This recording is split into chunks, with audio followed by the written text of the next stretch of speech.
하셔야 됩니다. 오늘 저 이번 주에 참 교과 공부 가운데 은혜를 많이 받았어요. 시련 중에 온유함. 예수님의 온유함에 대해서 오늘 좀 살펴보겠습니다. 마태복음 5장 5절 시작. 온유한 자는 복이 있나니 그들이 땅을 기업으로 받을 것이며. 여러분, 온유한 자, 어떤 사람을 온유한 자라고 할까요? 우리가 성경적인 개념과 이 세상적인 개념은 약간 다릅니다. 그런데 저는 그동안 갈라디아서 5장에 나오는 성령의 열매에 대해서도 이렇게 들으면서 거기 나오는 이 8번째 열매인 이 온유라고 하는 열매가 제가 그냥 생각하는 세상에서 저 사람 온유한 사람이야 하는 그런 열매인 줄 알았어요. 그랬더니 그런 열매가 아닙니다. 전혀 다른 열매예요. 여러분, 배고픈 사람에게, 한 3일 굶은 사람에게 배고픈 척 좀 해봐, 아니 배부른 척 좀 해봐 그러면은 할 수 있을까요, 없을까요? 네? 할 수 있을까요, 없을까요? 3일 정도 굶은 사람한테 배부른 척 좀 해봐. 못할 것 같아요, 할 것 같아요? 못할 것 같으시죠? 예전에 조선시대에 많은 양반들이 그걸 아주 잘했답니다. 양반이기 때문에 남한테 가서 배고프다고 하면 안 돼요. 그죠? 창피하니까 어떻게 했다고요? 물 한 그릇 먹고 이렇게 쫄쫄 굶었으면서도 나가면서 어떻게 해요? 이를 쑤셨다는 거예요. 이를 쑤셨다는 거예요. 이게 이 쑤신다는 건 뭐예요? 나 밥 먹은 사람 이런 뜻입니다.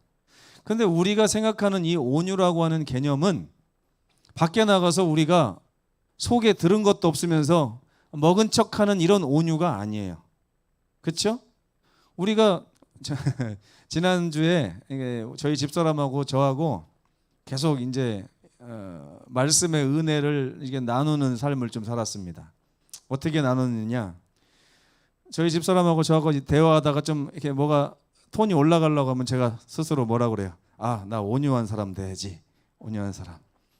그럼 또 저희 집사람이 또 말하다가 또 톤이 좀 높아지려고 하면 여보 온유한 사람, 우아한 사람 됩시다. 이렇게 해가지고 계속 일주일 동안 말을 나눴어요. 일주일 지나니까 우리가 온유한 사람이 됐을까요? 어때요? 됐을 것 같아요? 안 됐을 것 같아요? 그러니까 이게 밥을 먹어야 이빨을 쑤시는 게 자연스러운데 밥은 안 먹고 배고픈 상태에서 여보 우리 이빨 쑤십시다 이렇게 하는 거랑 똑같은 거란 말이에요. 근데 성경에서 말하는 온유함은 배가 찬 사람에게서 나오는 자연스러운 반응을 온유함이라고 해요. 그래서 지난 화요일 날 우리는 누구에 대해서 배웠냐면 모세 이야기를 좀 했습니다. 모세가 어떤 사람이었다고요? 지상에서 가장 온유한 사람. 이걸 제가 바꿔서 뭐라고 말씀드렸어요? 지상에서 가장 어떤 사람? 강한 사람. 온유함은 약한 것이 아니라 강한 사람만이 내보일 수 있는 그것이 바로 온유함이에요. 여러분, 배고픈 사람이 바로 앞에 비빔밥을 차려놓으면 제가 예전에 저희 어머니가 이렇게 길 옆에 이렇게 우리가 살았었는데 옛날에는 꼭 이렇게 불청객이 와가지고요 밥 한 사발 달라고 이렇게 할 때가 있어요. 그러면 밥을 그것도 텐마루에 걸터 앉아서 그냥 먹게 하는데 먹으면서 뭐라고 하냐면 어머니가 천천히 드세요. 체합니다. 천천히 드세요. 근데 이 사람은 어떻게 해요? 예, 알겠습니다 하고서 어떻게 먹어요? 허겁지겁 먹는 거예요. 그렇죠? 왜요? 이게 우리가 온유함이라고 하는 단어도 똑같아요. 우리가 실제적으로 영적으로 강하지 않으면 아무리 강한 사람이 되라고 해도 강하게 안 나옵니다. 왜? 강하지 않기 때문에. 그래서 오늘 배울 내용은요, 예수님의 온유함. 그럼 예수님은 얼마나 강하신 분이셨는가? 그리고 예수님의 그 강함은 어디에 근원이 있는가 하는 것을 배우자는 얘기입니다. 저는 우리 모든 성도들이 온유한 분들이 됐으면 좋겠어요. 그냥 속은 약해 빠졌는데 남들 앞에 온유한 척하고 사는 그런 어려운 삶 말고요. 실제로 강해져서 강한 모습으로 형제를 대하고 이 세상 사람을 대하는 그런 분들이 됐으면 좋겠습니다. 그렇죠? 예. 그래서 이 온유한 자는 복이 있다라고 얘기를 하는 것입니다. 자, 그럼 화요일 날은 우리가 뭘 배웠냐면 이 온유라고 하는 단어가 어떤 고난을 잘 참아 견디는 힘 이렇게 표현을 했었어요, 교과에서. 그런데 오늘은 좀 한 단계 좀 더 나아갔으면 좋겠습니다. 화요일 날 말씀드리기로는 우리가 누구를 붙잡고 참으라고 그랬어요? 하나님을 붙잡고 참으라고 그랬어요. 그런데 말하자면 이런 거예요. 나 집사님을 통해서 제가 이제 마음에 흔들림이 찾아오고 시험이 찾아온다고 가정을 해보면 집사님이 저를 흔들 때 제가 흔들림에도 불구하고 반응하지 않는 거예요. 악을 선으로 갚으라고 노력하고 악을 악으로 갚지 않으려고 막 이렇게 노력하고 이런 거를 온유함이라고 생각할 수 있습니다. 그렇죠? 근데 여기서 한 가지 중요한 사실은 뭐냐? 제 마음속에 나 집사님은 원수일까요? 이웃일까요? 이런 상태에서 네? 제 마음의 상태에서 제가 아무리 온유한 모습으로 집사님께 해를 끼치지 않고 괜찮습니다, 괜찮습니다 이렇게 해도 마음에서 제가 느끼는 나 집사님의 정의는 형제로 분류하고 이웃으로 분류할까요? 아니면 원수로 분류하고 있을까요? 마음으로. 그렇죠? 불편한 관계. 이거를 바꾸는 것을 오늘 한번 해보자는 것입니다. 그 예수님께서 침뱉음을 당했을 때 어떻게 했어요? 반응하지 않으셨어요. 그 예수님의 마음속에 그 침뱉은 사람은 원수였을까요? 이웃이었을까요? 네? 창으로 찔렀어요. 예수님 용서하셨습니다. 반응하지 않으셨어요? 그러나 예수님의 마음에서 그 창으로 찌른 사람은 사랑의 대상이었습니까? 아니면 원수였습니까? 이게 참 중요한 거예요. 이게. 그렇죠? 물론 마음속으로는 원수인지 모르지만 겉으로라도 사랑하는 척하는 것도 얼마나 힘든 일인지 모릅니다. 그렇죠? 용서가 안 되는 사람이 얼마나 많습니까?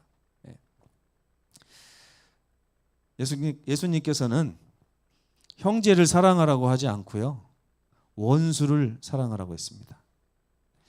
원수가 곧 형제인데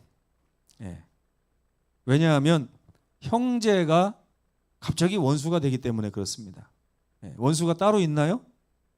원수 따로 있어요? 정치인들 보세요. 얼마 전까지 같은 편이라고 어깨동무했던 사람이 금방 가서 저쪽에서 막 고소하고 고발하고 막 그렇죠. 근데 마태복음 13장에 보면 예수님께서 사람을 정의 내려놓으신 단어가 있어요. 그게 뭐냐면 흙 속에 묻혀져 있는 값진 보화. 자, 윤숙자 집사님을 예로 들어볼게요. 윤숙자 집사님 지금 어떤 분이라고요? 예수님이 정의 내리시기를 흙 속에 더러운 흙 속에 묻혀져 있는 값진 보화. 그러면 여러분 더러운 흙입니까? 보화입니까? 여러분이 느낄 때 어떻게 느껴야 정상이에요? 그렇죠? 근데 우리는 흙 속에 묻혀져 있는 더러운 보화를 보면서 보화로 느끼기보다는 뭘로 느껴요? 흙으로 느끼는 거예요. 흙으로. 그래서 흙이 덜 묻은 사람하고 흙이 많이 묻은 사람을 구별하기 시작합니다. 그렇죠? 예수께서 보시는 사람은 흙이 묻어 있는 진주 같은 존재입니다. 흙이 묻어 있는 진주 같은 존재. 아우, 저 사람 왜 이렇게 못생겼어? 그러면 이게 뭐예요? 흙이 묻어 있는 거예요. 저 사람 왜 이렇게 늙어가지고 허리가 굽었어? 볼품없어? 그러면 이게 뭐예요? 흙이 묻어 있는 거예요. 그 속에는 뭐가 있는데? 하나님께서 정말 귀하게 보시는 진주가 숨어져 있는데, 근데 여러분 우리는 진주를 보고 삽니까? 겉에 흙을 보고 삽니까? 겉에 흙을 보니까 사람이 다 뭐로밖에 안 보여요. 저 원수 하면서 사는 거죠. 자, 그럼 여러분 흙 묻은 진주 값어치를 한번 따져보겠습니다. 얼마 전에 제가 보니까 지구상에서 가장 큰 진주를 발견한 사람이 약 60kg짜리 진주를 발견했는데 그 가격이 어마어마하더라고요. 경매에 붙였더니 몇십억 이렇게 됐어요. 근데 그것을 그 사람이 어디서 찾았을까요? 바닷속 진흙탕 속에서 찾았어요. 그럼 여러분 흙 묻은 진주를 흙 묻었다고 버리는 게 맞아요? 아니면 빨리 흙을 닦아가지고 진주를 이렇게 발견해내는 게 좋습니까? 그렇죠? 제정신을 가진 사람이라면 흙을 아무리 많이 묻히고 흙이 아니라 똥이라고 해도 예? 여러분 아이들한테 물어보면 또 얘기가 달라집니다. 예. 서유라 진주가 이만한 게 있는데 똥 묻었으면 너 가질래 안 가질래? 가죠?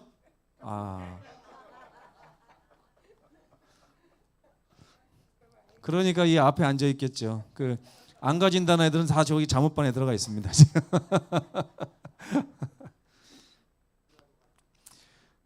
여러분 우리가 사람을 볼 때 이게 우리가 지금 웃었지만요. 이거 아무리 머리로 배우는데 잘 안 되는 것 중에 하나예요. 사람을 볼 때 저 사람이 뭘로 보여야 돼요? 못 배우고 무식하고 고집 세고 성격 안 좋고 교활하고 해도 뭘로 봐야 돼요? 진주로 봐야 돼요. 진주로. 근데 우리가 그렇게 못 본다 이겁니다. 그렇게 못 봐요. 다 외모.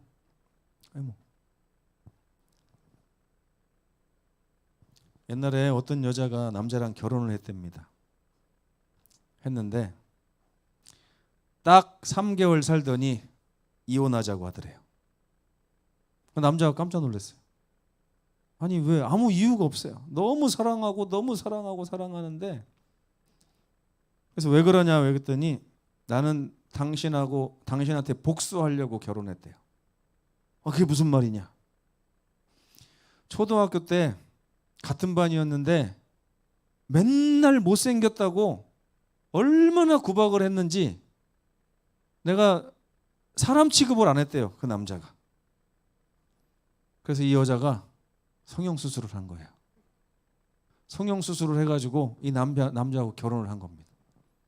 결혼하고서 남자가 한참 난 당신의 마음이 너무 예뻐 뭐 거짓말 많이 했겠죠.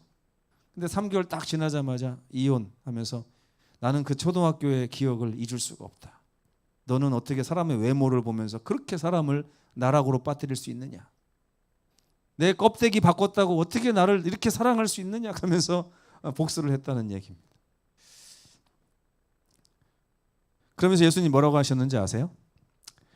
그 당시 사람들이 성경에서 말하는 사랑의 개념을 잘 몰랐어요. 그래가지고 좀 잘못된 사랑을 배웠습니다. 어떤 사랑이요? 그 당시 사람들이 들었던 말입니다. 이게 또 너희가 너의 누구는 사랑하고 이웃은 사랑하고 누구는 미워하라고요? 원수는 미워하라고 하는 가르침을 계속 이스라엘 백성들이 듣고 살았다는 거예요. 이게 좋은 가르침입니까? 나쁜 가르침입니까? 근데 그 당시에 종교 지도자들이 이런 가르침을 가지고 살았어요. 여러분 원수하고 이웃하고 구별해서 사는 삶은 어렵습니까? 쉽습니까? 쉽죠. 원수는 어떻게 하면 돼요? 미워하거나 멀리 떨어뜨려 버리면 됩니다. 무시하거나. 이웃은요? 가까이 지내고 사랑하고 하면 돼요. 그런데 이러한 사랑은 하나님의 백성들만 할 수 있는 사랑은 아닙니다. 예수님이 뭐라고 하셨어요? 죄가 많은 세리나 하나님 백성이 아닌 이방인들도 이런 사랑은 얼마든지 할 수 있는 것이다. 그렇죠? 그러다 보니까 사랑하던 사람이 갑자기 이상한 짓을 하면 원수로 변하는 것입니다. 여러분 우리는 지금 세리와 이방인도 할 수 있는 사랑을 하면서 사십니까? 아니면 하나님께서 말씀하시는 그 참사랑을 갖고 사십니까? 근데 이것도 우리가 배가 고픈데 억지로 배부른 척 하면서 바꿀 수는 없어요. 제가 계속 말씀드리지만 우리는 배를 채워야 됩니다. 채우기 전에는 일어나지 않는 일이에요. 그래서 여기 예수님께서 너희가 너희를 사랑하는 자를 사랑하면 무슨 상이 있으리요? 세리도 이같이 하고 이방인들도 이같이 아니하느냐. 그러니까 이거는 칭찬받을 일이 아니라는 거예요. 그럼 그리스도인들은 어떨 때 칭찬을 받아요? 원수를 사랑할 때 칭찬을 받아요. 근데 이 원수는요, 남들이 봤을 때 원수지 그 사람 스스로가 느끼는 원수가 아닙니다. 그렇죠? 예수님을 창으로 찌르고 침뱉은 사람은 우리가 볼 때 예수님의 이웃이에요, 원수예요? 우리가 볼 때는 원수죠. 그런데 예수님께서는 원수로 느꼈을까요? 아니면 형제로 느꼈을까요? 이게 다른 거예요. 이게. 그러니까 우리가 누군가를 원수로 느끼면서 원수를 사랑해야지 아무리 해도 배고픈 사람이 이빨 쑤셔봤자 거기서 뭐가 나오겠습니까? 아무것도 안 나오죠. 베드로는 예수님께서 부당하고 고통스러운 대우를 받으셨을 때 하셨던 반응을 기록해 놓았습니다. 베드로전서 2장에 보면 욕을 당하시되 맞대어 욕하지 아니하시고 고난을 당하시되 위협하지 아니하시고 오직 어떻게 했다고요? 공의로 심판하시는 이에게 부탁을 했대. 무슨 부탁을 했을까요? 네? 무슨 부탁? 이거 한번 잘 읽어보세요. 자, 송명수 집사님이 저에게 욕을 했는데 맞대어 욕하지 않았습니다. 제가 저를 고난을 주셨는데 제가 위협하지 않고 오직 공의의 하나님, 심판의 하나님께 부탁을 했대. 무슨 부탁을 했을까요? 제가 네? 무슨 부탁을 했을까요? 여러분 같으면 무슨 부탁을 할 것 같아요? 하나님이 공정하시니까 어떻게 해달라고 부탁을 할 것 같습니까? 어떻게? 예? 네? 하나님이 알아서 해주십시오. 그죠? 그러겠죠? 예수님도 그러셨을까요? 예수님은 그렇게 하지 않으셨어요. 아버지, 저들의 죄를 사하여 주옵소서. 자기들이 하는 일을 알지 못함이니이다. 이건 무슨 그 창으로 찌르고 침뱉은 사람을 지금 어떻게 해주고 있는 거예요? 저주하고 있는 거예요? 아니면 걱정해주고 있는 거예요? 걱정이 되는 거예요. 지금 그 악을 당했으면서도 악을 행한 사람에 대해서 미워하거나 막 저주하지 않고 오히려 그 사람을 사랑하는 사랑이 더 커가지고 그분을 걱정해주고 있는 거예요. 아버지, 저러다가는 아버지의 상급을 받을 수 없을 텐데 저 불쌍한 영혼을 제발 용서해 주실 뿐만 아니라 구원해 주십시오. 이게 배고픈 사람이 할 수 있는 행동이 아니겠죠? 그렇죠? 그래서 예수님께서는 그렇게 하신 이유가 뭘까 하고 또 기록해 놨는데 부당하게 고난을 받아도 하나님을 생각함으로 슬픔을 참으면 이는 아름다운 것이다. 선을 행함으로 고난을 받고 참으면 하나님 앞에 아름다우니라. 이게 뭐냐면 이게 비결이에요. 이게 비결. 왜 예수님은 그 상황에서 그를 원수로 느끼지 않고 형제로 느끼시게 됐을까? 그 비결이 여기 나와 있는 것입니다. 그래서 그분의 입이 굳게 다물어진 이유는 지금 그분이 상대방이 이렇게 가한 어떤 고통이나 이런 것에 반응하기보다는 그분의 마음이 다른 데 가 있었다는 거예요. 네? 이거 잘 생각해 보세요. 누가 나를 때렸어요. 누가 나를 때렸는데 때린 것 때문에 내가 어떻게 반응해야 될까? 이렇게 하고 있는 상태가 아니라 오히려 그 때린 사람이 아프다고 생각을 하면서 그 사람을 어떻게 하면 낫게 할까? 이렇게 관점이 바뀌었다는 거예요. 여러분, 자기를 때리는 사람을 걱정해 보신 적 있으십니까? 있으세요? 없으세요? 아이들을 키울 때요.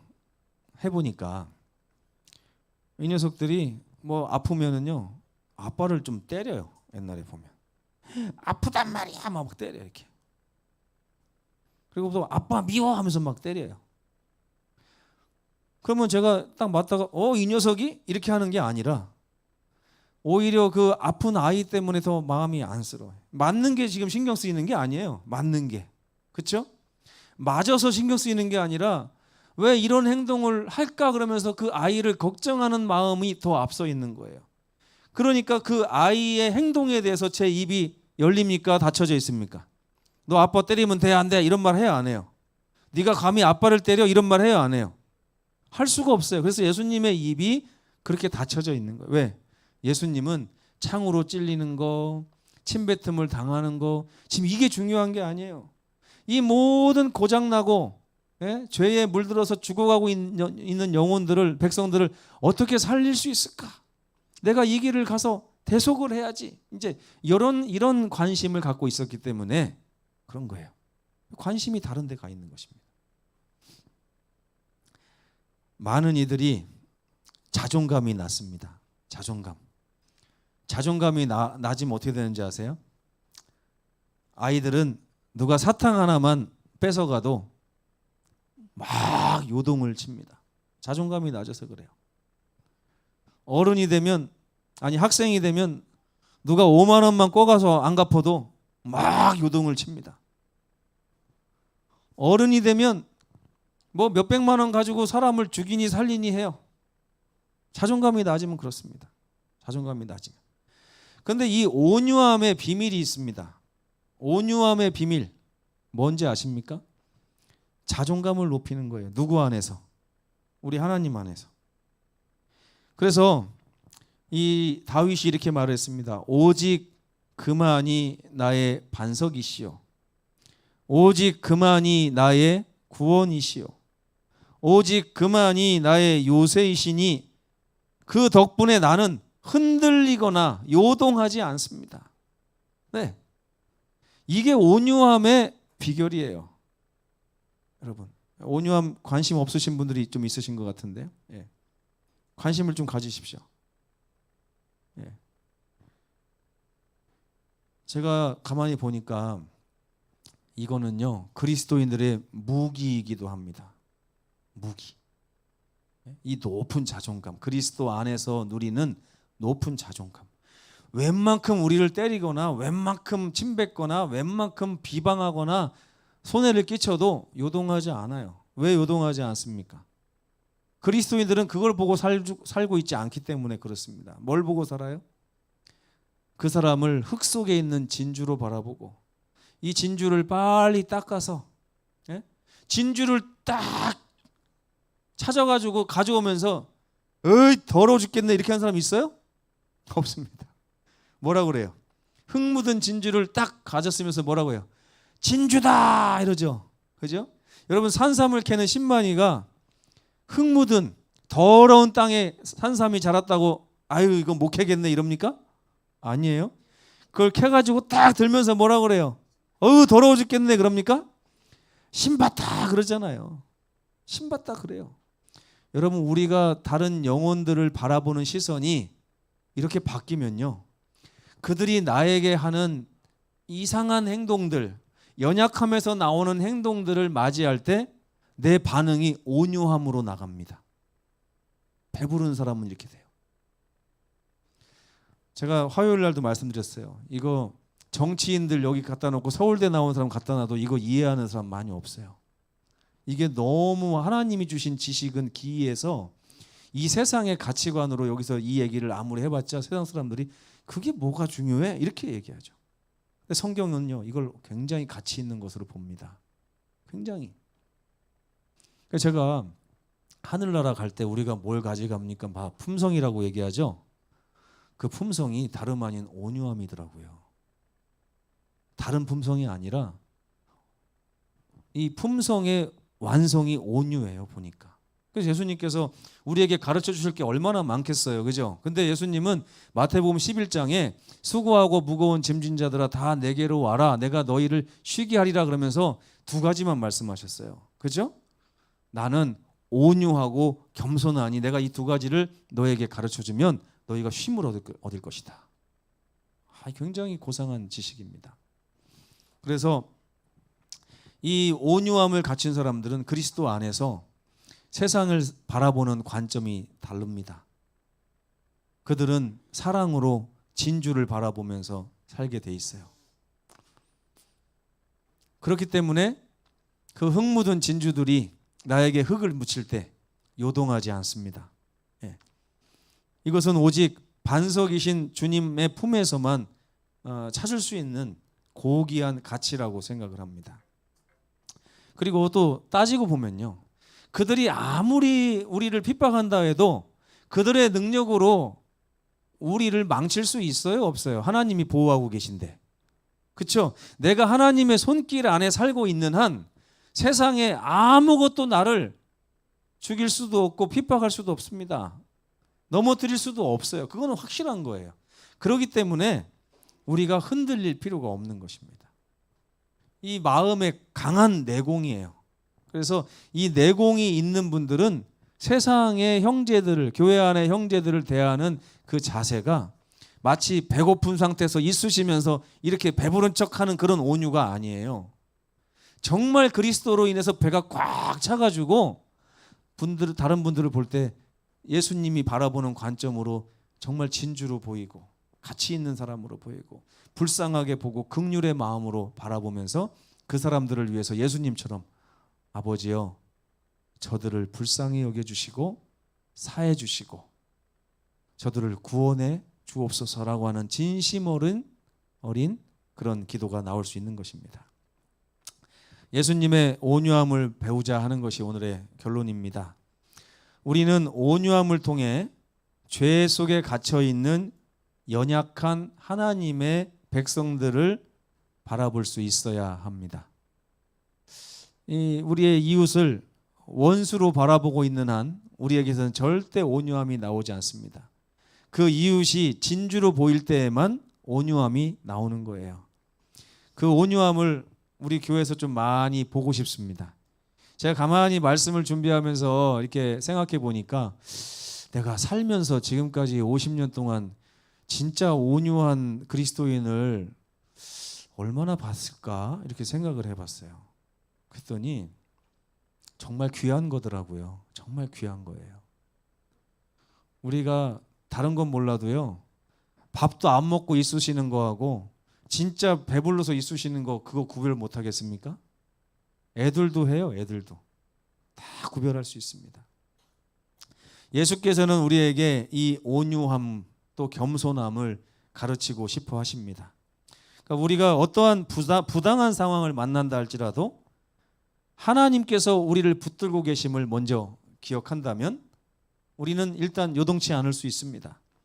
그리고 두 번째, 예수님처럼 십자가의 고난을 당하면서 반석이신 하나님을 굳게 붙잡고 그 안에서 참된 가치를 발견하고 하나님이 정말 가치 있게 보시는 진주들을 발견하게 된다면 하나님이 그 흙 속에 묻혀져 있는 진주들을 얼마나 사랑하시는지를 깨닫게 된다면 우리도 하나님과 같은 시선을 갖게 될 것입니다.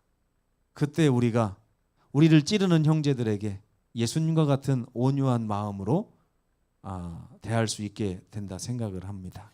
이 예수님의 온유함 오늘부터 좀 기도해 보시고요. 물론 저희 집사람하고 제가 실패했지만 이번 주에 또 시도할 겁니다. 여보 우리가 온유해야지. 왜 온유해야 돼? 일부러 막 온유한 척하는 게 아니라 저 사람들 얼마나 하나님이 가치 있게 보시는데, 그렇죠? 하나님이 제가 아무리 우리 집사람한테 화가 났다고 해도 우리 집사람을 하나님이 얼마나 가치 있게 보시는데, 우리 아이들이 나를 실망시킨다 해도 그 아이들을 하나님이 얼마나 가치 있게 보시는데, 이런 생각으로 자꾸만 온유함의 내공을 쌓아가고 싶어하는 마음이 저에게 생겼어요.